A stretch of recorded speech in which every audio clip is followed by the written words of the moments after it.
চিন্তা করো না, কেন তোমার স্বপ্ন পূরণ হয় না। সাহসী মানুষের ইচ্ছা কখনো অপূর্ণ হয় না।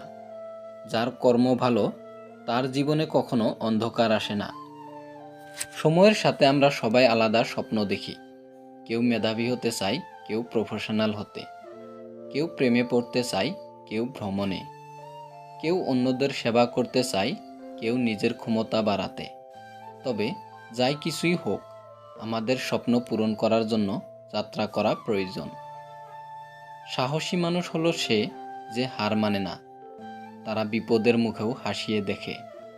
তারা প্রতিটি অসম্ভবকে সম্ভব করার জন্য দৃঢ় প্রতিশ্রুতি নিয়ে আগামীর দিকে এগিয়ে যায়। কাজের দিকে যার মন নিয়ে থাকে, তার জীবনে কখনো অন্ধকার আসে না। সঠিক পথে যে পথ পায়, তার জীবন উজ্জ্বল হয়ে ওঠে।